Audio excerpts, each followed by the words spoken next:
എല്ലാവർക്കും നമസ്കാരം. പറവൂർ പബ്ലിക് ലൈബ്രറിയുടെ വായനാ പക്ഷാചരണത്തിന്റെ ഭാഗമായി മലയാളത്തിലെ ഒരുപാട് സാഹിത്യകാരന്മാരെ നാം അനുസ്മരിച്ചു പോരുന്നു. ഇന്ന് ഞാൻ മലയാളത്തിലെ ഒരു ധിക്കാരിയായ ഒരു കഥാകാരനെ, ഒരു എഴുത്തുകാരനെ നിങ്ങളുടെ മുൻപിലേക്ക് ഞാൻ പരിചയപ്പെടുത്തുന്നു. അല്ല, അദ്ദേഹത്തെ അനുസ്മരിക്കുകയാണ്. നമുക്കൊക്കെ അറിയാം, പൊൻകുന്നം വർക്കി എന്ന കഥാകാരൻ മലയാള സാഹിത്യ ലോകത്ത് നൽകിയിട്ടുള്ള സംഭാവന എങ്ങനെയായിരുന്നു, അദ്ദേഹം എപ്രകാരമെല്ലാമാണ് നമ്മുടെ സാഹിത്യത്തിന് മുതൽക്കൂട്ടായി നിന്നിട്ടുള്ളത്, അദ്ദേഹത്തിന്റെ തൂലിക ചലിപ്പിച്ചപ്പോൾ മലയാളത്തിൽ ഉണ്ടായ മാറ്റം എങ്ങനെയായിരുന്നു, അദ്ദേഹത്തിന്റെ ചോദ്യം ആരോടായിരുന്നു, ഇത്തരത്തിലുള്ള ഒരുപാട് കാര്യങ്ങളാണ് പൊൻകുന്നം വർക്കി സാഹിത്യ ലോകത്തിന് സമ്മാനിച്ചിട്ടുള്ളത്. ഞാൻ ആദ്യമേ പറഞ്ഞൊരു കാര്യമാണ് ധിക്കാരിയായിട്ടുള്ള ഒരു എഴുത്തുകാരൻ എന്ന് പറഞ്ഞു.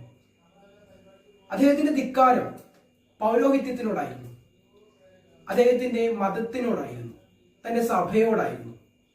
പൊൻകുന്നം വർക്കിയുടെ വളരെയേറെ വിശ്വാസമുള്ള, പാരമ്പര്യമുള്ള ഒരു അമ്മയുടെ 2 ആൺമക്കൾ, അതിലൊരാളാണ് മാറി ചിന്തിച്ചത്. അദ്ദേഹം ഒരു നല്ല വിശ്വാസിയാകാനായിരുന്നില്ല ആഗ്രഹിച്ചത്, മറിച്ച് നല്ലൊരു മനുഷ്യനായിട്ട് മാറണമെന്നായിരുന്നു പൊൻകുന്നം വർക്കി ആഗ്രഹിച്ചത്. കാരണം സമൂഹത്തിൽ നിലനിന്നു പോരുന്ന ഒരുപാട് വ്യവസ്ഥ, നാം എല്ലാവരും ഒരു വ്യവസ്ഥയ്ക്ക് കീഴിലാണ് ജീവിക്കുന്നത്. ചിലപ്പോൾ അവിടെ അടിച്ചമർത്തപ്പെട്ടേക്കാം, തളർത്തപ്പെട്ടേക്കാം, ചോദ്യങ്ങൾ ചോദിക്കാനാവാതെ, പ്രതികരിക്കാനാവാതെ വരുന്നൊരു സാഹചര്യത്തിൽ നിന്ന് എങ്ങനെ മോചിതരാവാം, ആ വ്യവസ്ഥയ്ക്കുള്ളിൽ നിന്ന് എങ്ങനെ പുറത്തേക്ക് ചാടാം എന്ന് ചിന്തിച്ച ഒരു എഴുത്തുകാരനാണ് ശ്രീ വർക്കി. വർക്കിയെ അനുസ്മരിക്കേണ്ടതിന്റെ യുക്തി എന്തെന്ന് പറഞ്ഞാൽ, അവർ നടന്ന വഴികളൊക്കെ നാം തിരിച്ചറിഞ്ഞിരിക്കണം. അത് തന്നെ പ്രധാന കാരണം. നമ്മുടെ കഥാസാഹിത്യത്തിലെ നവോത്ഥാന കാലഘട്ടം, അത് ഉൾപ്പെടുന്ന 2ാം ഘട്ടത്തിലാണ് പൊൻകുന്നം വർക്കിയെ പോലുള്ള എഴുത്തുകാർ ഉൾപ്പെടുന്നത്. നമുക്കറിയാം, തകിഴി, കേശവദേവ്, ഒറ്റക്കാട്, അതുപോലെ തന്നെ ഉറൂബ്, സരസ്വതി അമ്മ, ഇങ്ങനെ വരുന്ന ഒരു നിര തന്നെയുണ്ട്. ആ കൂട്ടത്തിൽ പ്രഥമനാണ് നമ്മുടെ പൊൻകുന്നം വർക്കി. ഇവിടെയൊക്കെ ഈ കഥയിൽ സംഭവിച്ച മാറ്റം എന്ന് പറയുന്നത്, ഇപ്പൊ നമ്മൾ പറഞ്ഞു വാസനാവികൃതി, അല്ലെങ്കിൽ വേങ്ങേൽ കുഞ്ഞിരാമൻ നായനാരുടെ വാസനാവികൃതിയിൽ നിന്ന് തുടങ്ങുന്ന സാഹിത്യത്തിൽ തുടരുന്ന ഒരു പാരമ്പര്യമുണ്ട്. ആ പാരമ്പര്യത്തിന് നേരെ വിപരീതമായിട്ട് പുതിയൊരു ഭാവതലം, പുതിയൊരു ആഖ്യാന തലം തന്നെയാണ് ഈ പറയുന്ന 2ാം ഘട്ട നവോത്ഥാന കഥാകാരന്മാരും സാഹിത്യകാരന്മാരും മലയാളത്തിലേക്ക് സംഭാവന ചെയ്തത്. അത്തരത്തിൽ പ്രധാനിയാണ് പൊൻകുന്നം വർക്കി. അദ്ദേഹത്തിന്റെ കൃതികൾ പലതും എടുത്തു നോക്കിയാൽ എല്ലാം റിയലിസ്റ്റിക് ആണ്, അല്ലെ, യഥാതഥമാണ് അദ്ദേഹത്തിന്റെ കൃതികൾ. കാലത്തോട് ഇണങ്ങി, കാലത്തോട് മല്ലടിച്ച്, കാലത്തോട് പ്രതികരിച്ച് തന്റെ തൂലിക ചലിപ്പിച്ച ഒരു എഴുത്തുകാരനാണ് പൊൻകുന്നം വർക്കി. പൊൻകുന്നം വർക്കിയുടെ പല കഥകളും നാം പരിശോധിച്ചാൽ അദ്ദേഹത്തിന്റെ കഥകൾ സംസാരിക്കുന്നത് കേവലം ഭാവനയല്ല, സ്വപ്നലോകത്തിലേക്കല്ല അദ്ദേഹത്തിന്റെ കഥകൾ പോയിക്കൊണ്ടിരുന്നത്. പച്ചയായ ജീവിത യാഥാർത്ഥ്യം, അല്ലെ, സമൂഹത്തിൽ അദ്ദേഹം കാണുന്ന ചില വ്യവസ്ഥിതികളിലോടും അന്ധവിശ്വാസങ്ങളോടും, അല്ലെ, ഇതിനോടൊക്കെ അദ്ദേഹം പൗരോഹിത്യത്തോടും ഒക്കെയാണ് അദ്ദേഹം സംവദിച്ചു കൊണ്ടിരുന്നത്, അല്ലെങ്കിൽ സംസാരിച്ചു കൊണ്ടിരുന്നത്. ഇത്തരത്തിൽ യഥാതഥമായി എഴുതിയതിന്റെ പേരിൽ, സത്യസന്ധമായി കാര്യങ്ങൾ വിളിച്ചു പറഞ്ഞതിന്റെ പേരിൽ പല പ്രത്യാഘാതങ്ങളും അനുഭവിക്കേണ്ടി വന്ന ഒരു എഴുത്തുകാരനാണ് പൊൻകുന്നം വർക്കി. ധിക്കാരിയായ എഴുത്തുകാരെന്ന് വീണ്ടും വീണ്ടും ആവർത്തിച്ചു പറയേണ്ടിയിരിക്കുന്നു. അങ്ങനെ നോക്കുമ്പോൾ മലയാളത്തിൽ കഥ എഴുതിയതിന്റെ പേരിൽ ജയിൽ ശിക്ഷ അനുഭവിക്കേണ്ടി വന്നിട്ടുള്ള ഒരു എഴുത്തുകാരൻ കൂടിയാണ് പൊൻകുന്നം വർക്കി. സർ സി പിയുടെ ദിവാൻ ഭരണത്തിനെതിരായി അദ്ദേഹം കഥ എഴുതിയതിന്റെ പേരിൽ 6 മാസത്തോളം തടവ് ശിക്ഷ അനുഭവിക്കേണ്ടി വന്നു. മോഡൽ എന്ന് പറയുന്ന ഒരു കഥ. ആ കഥയിൽ CP ഫ്രാൻസിസ് എന്ന പേരിൽ സർ CPയെ അദ്ദേഹം പരോക്ഷമായി അവതരിപ്പിച്ചു.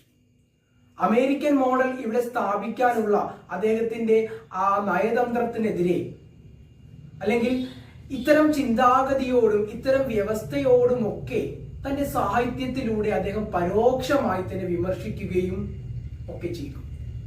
ഇതിന്റെ പേരിൽ 6 മാസത്തോളം താൻ ജയിലിൽ കിടക്കേണ്ട ഒരു അവസ്ഥയുണ്ടായി. നമുക്ക് മറ്റൊരു സാഹിത്യകാരൻ കൂടെ ഉണ്ട്, നാട് കടത്തപ്പെട്ട ഒരു സാഹിത്യകാരൻ, നൊസ്സുണ്ടോ ഒന്നും ഇമ്മണി വല്യ ഒന്ന് എന്ന് പറഞ്ഞൊരു സാഹിത്യകാരൻ കൂടെ നമുക്കുണ്ട്. അദ്ദേഹത്തെ പോലെ യാഥാർത്ഥ്യങ്ങളെ പൊള്ളയായ സത്യങ്ങളെ വിളിച്ചു പറയുന്ന പേരിൽ അധികാര വ്യവസ്ഥിതി അവരെ തടങ്കലിലാക്കുന്ന ഒരു പാരമ്പര്യവും നമ്മുടെ സമൂഹത്തിലുണ്ടായിരുന്നു. ഇതിലൊന്നും അടങ്ങാതെ ഇവർ അതിനെതിരായി ശക്തമായി പ്രതികരിച്ചുകൊണ്ടിരുന്നു. ഈ പ്രതികരണമാണ് അവരുടെ സാഹിത്യത്തിനും അവരുടെ തൂലികയ്ക്കും മൂർച്ച കൂട്ടിയത്. അത് നമ്മൾ മോഡൽ എന്ന കഥ വായിച്ചപ്പോൾ നമുക്ക് മനസ്സിലായി. ഇങ്ങനെ 50-ലേറെ കഥകൾ അദ്ദേഹം എഴുതിയിട്ടുണ്ട്. 20-ലേറെ നാടകങ്ങൾ പൊൻകുന്നം വർക്കി എഴുതിയിട്ടുണ്ട്. 2ഓളം സിനിമകൾ നിർമ്മിച്ചിട്ടുണ്ട്. ഒരുപാട് സിനിമകൾക്ക് തിരക്കഥകൾ എഴുതിയിട്ടുണ്ട്. നിരവധി അവാർഡുകൾ അദ്ദേഹത്തിന് തേടിയെത്തിയിട്ടുണ്ട്. കൂടാതെ പുരോഗമന സാഹിത്യ സംഘത്തിന്റെ പ്രസിഡന്റായും അതുപോലെ തന്നെ കേരള സാഹിത്യ അക്കാദമിയുടെ സെക്രട്ടറി ആയും ഒക്കെ അദ്ദേഹം സേവനമനുഷ്ഠിച്ചിട്ടുണ്ട്. കൂടാതെ എഴുത്തച്ഛൻ പുരസ്കാരം, പത്മപ്രഭ പുരസ്കാരം, വള്ളത്തോൾ പുരസ്കാരം ഇതൊക്കെ വർക്കിയെ തേടിയെത്തിയിട്ടുണ്ട്. ഇങ്ങനെ ഒരുപാട് സാഹിത്യ പാരമ്പര്യമുള്ള, സാഹിത്യ നേട്ടങ്ങൾ കൊയ്ത ഒരു എഴുത്തുകാരൻ കൂടിയാണ് ശ്രീ പൊൻകുന്നം വർക്കി. സ്വാതന്ത്ര്യ സമരത്തിന്റെ തിരിച്ചുളയും സർ CP ഭരണത്തിന്റെ ഏകാധിപത്യ സ്വഭാവത്തിനെതിരെയും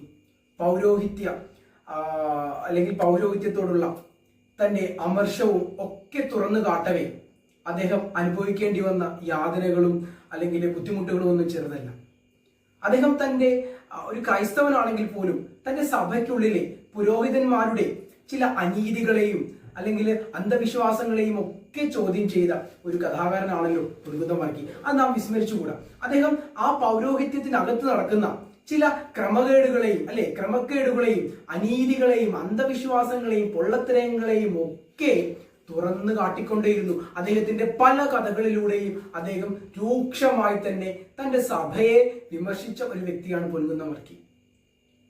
ദൈവത്തിന്റെ പേരിൽ പള്ളിയും പട്ടക്കാരും മതപൗരോഹിത്യവും ഒക്കെ നടത്തി വന്നിരുന്ന അനീതികളെയൊക്കെ തന്റെ കഥകളിലൂടെ തുറന്നു കാട്ടപ്പെട്ടു. ഇതിന്റെ ഒക്കെ പേരിൽ അദ്ദേഹം തന്റെ സഭയിൽ നിന്ന് വരെ ഭ്രഷ്ടനാക്കപ്പെട്ടിട്ടുണ്ട്. താൻ പ്രതിദാനം ചെയ്യുന്ന സഭയും പൗരോഹിത്യവും ഇതിനൊക്കെ ഏതൊക്കെ വിധത്തിൽ എതിർക്കാമോ ആ വിധത്തിലൊക്കെ അദ്ദേഹം എതിർത്തുകൊണ്ടേയിരുന്നു. പരോക്ഷമായി തന്നെ അദ്ദേഹം വിമർശിച്ചുകൊണ്ടിരുന്നു. അത്തരത്തിൽ ഒരുപാട് കഥകളിലൂടെ അദ്ദേഹം ഈ പൗരോഹിത്യത്തോടുള്ള അല്ലെങ്കിൽ തന്റെ സഭയോടുള്ള എതിർപ്പുകളും ക്രൈസ്തവ സഭയോടുള്ള എതിർപ്പുകളും ഒക്കെ അദ്ദേഹം രേഖപ്പെടുത്തിക്കൊണ്ടിരുന്നു. അത് അദ്ദേഹത്തിന്റെ പല കഥകൾ എടുത്ത് നോക്കിയാൽ നമുക്ക് കാണാനായിട്ട് സാധിക്കും. യഥാക്രമം അന്ധവിശ്വാസത്തെയും സഭയെയും പൗരോഹിത്യത്തെയും നിരന്തരം എതിർത്തുകൊണ്ടിരുന്നപ്പോൾ അദ്ദേഹം തന്റെ സഭയിൽ നിന്ന് വരെ പുറത്താക്കപ്പെട്ടു എന്ന് പറഞ്ഞു. തന്റെ മരണാനന്തരമുള്ള ചടങ്ങുകളിൽ പോലും സഭ പങ്കുവഹിച്ചിട്ടില്ല.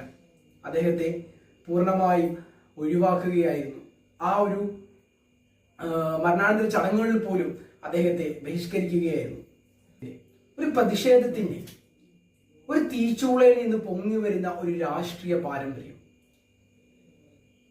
സമൂഹത്തെ റിയലിസ്റ്റിക് ആയിട്ട് സോഷ്യൽ കോണ്ടന്റ് അല്ലെ സാമൂഹിക അംശം നിലനിൽക്കുന്ന അല്ലെ സോഷ്യൽ കോണ്ടന്റ് എന്നൊരു വാക്ക് പ്രധാനമാണ് അദ്ദേഹത്തിന്റെ കൃതികളിൽ.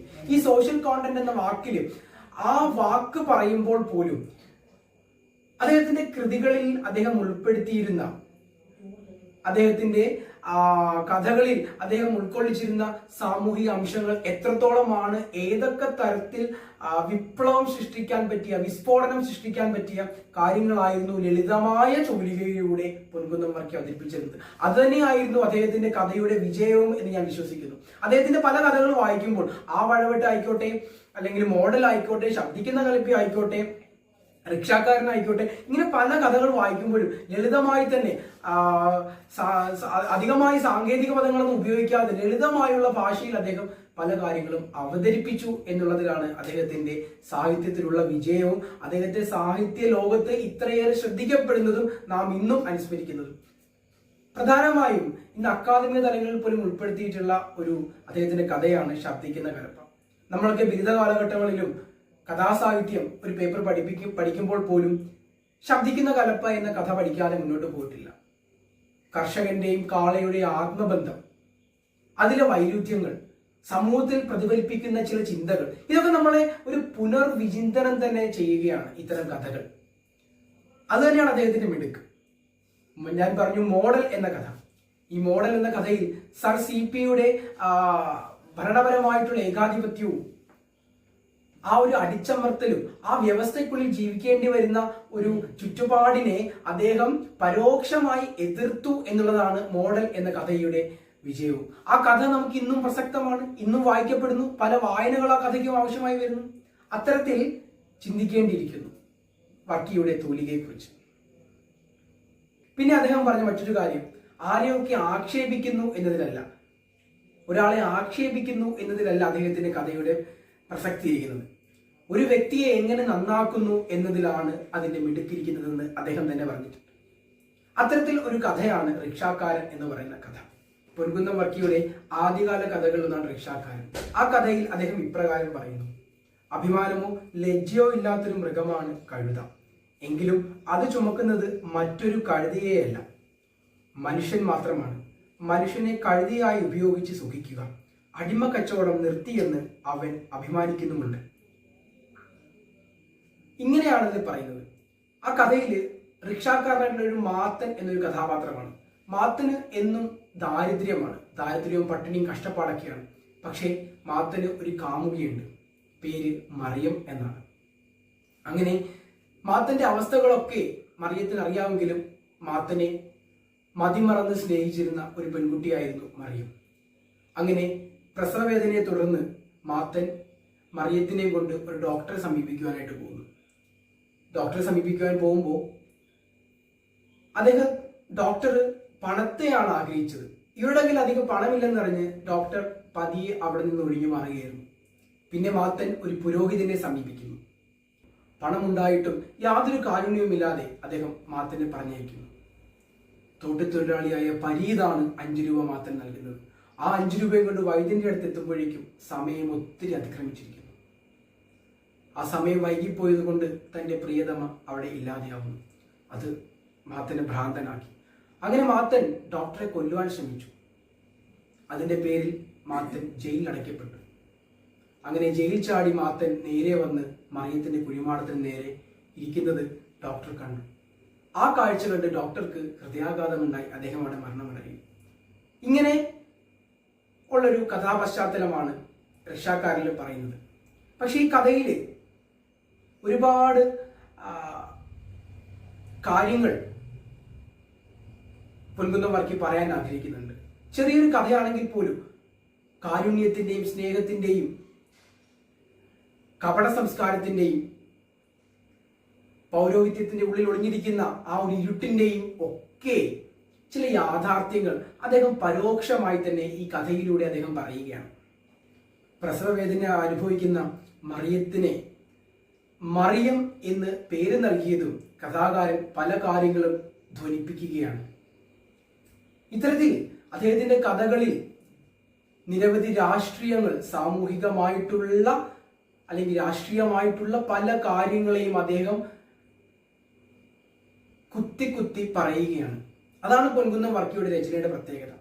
അദ്ദേഹത്തിന്റെ ഭാഷയും അത്തരത്തിൽ തന്നെയാണ്. ലളിതമായ ഭാഷയിലാണ് എഴുതിയതെന്ന് പറഞ്ഞു. ഈ ലളിതമായ ഭാഷയിൽ ഊന്നി തന്നെ അദ്ദേഹം ഈ കഥകൾ അവതരിപ്പിക്കുമ്പോൾ, അദ്ദേഹത്തിന്റെ രചനകൾ, സൃഷ്ടികൾ പുറത്തേക്ക് കൊണ്ടുവരുമ്പോൾ അദ്ദേഹം കൊള്ളിക്കേണ്ടടുത്ത് കൊള്ളിച്ച് തന്നെ അവതരിപ്പിച്ച കഥാകാരനാണ് പൊൻകുന്നം വർക്കി. അദ്ദേഹത്തെ കുറിച്ച് ഒരുപാട് കാര്യങ്ങൾ പറയുവാനുണ്ട്. അദ്ദേഹത്തിന്റെ പല കഥകളും നമുക്ക് ചർച്ച ചെയ്യേണ്ടതുണ്ട്. ശബ്ദിക്കുന്ന കലപ്പിനെ പറ്റി പറഞ്ഞു, മോഡലിനെ പറ്റി പറഞ്ഞു, റിക്ഷാകാരനെ പറ്റി പറഞ്ഞു. ഇതുപോലെ മറ്റു പല കഥകളും ഉണ്ട്. 50-ലേറെ കഥകൾ എഴുതിയ ആളാണ് പൊൻകുന്നം വർക്കി. ഈ കഥയൊക്കെ ചർച്ച ചെയ്യാൻ ഒരു തുറന്ന വേദി തന്നെ ആവശ്യമായി വരും. ഈ പരിമിതമായ ഈ 4 ചുമരുകൾക്കുള്ളിൽ, ഈ മൊബൈൽ ഫോണിനുള്ളിൽ ഇത്രയൊക്കെ പറയാൻ ആഗ്രഹിക്കുന്നുള്ളൂ. മറ്റൊരവസരത്തിൽ അദ്ദേഹത്തെ കുറിച്ച് വിപുലമായി സംസാരിക്കാമെന്നും ആഗ്രഹിക്കുന്നു. ഈ അവസരത്തിൽ പൊൻകുന്നം വർക്കി എന്ന വലിയ കഥാകാരനെ, മലയാള സാമൂഹിക രാഷ്ട്രീയത്തിൽ ഒരു മാറ്റം കൊണ്ടുവന്ന, സാമൂഹികമായും രാഷ്ട്രീയമായും ഒക്കെ നിലനിന്ന വ്യവസ്ഥയെ എതിർത്ത ധൈര്യശാലിയായ, ധിക്കാരിയായ പൊൻകുന്നം വർക്കിയെ അനുസ്മരിച്ചുകൊണ്ട് ഞാൻ എൻ്റെ വാക്കുകൾ ചുരുക്കുകയാണ്. ഇങ്ങനെ ഒരു അവസരം അദ്ദേഹത്തെ ഓർമ്മിക്കാൻ ഈ ഒരു അവസരം തന്ന പറവൂർ പബ്ലിക് ലൈബ്രറിയോടുള്ള എൻ്റെ എല്ലാ സ്നേഹവും അറിയിച്ചുകൊണ്ട് നിർത്തുന്നു. നന്ദി, നമസ്കാരം.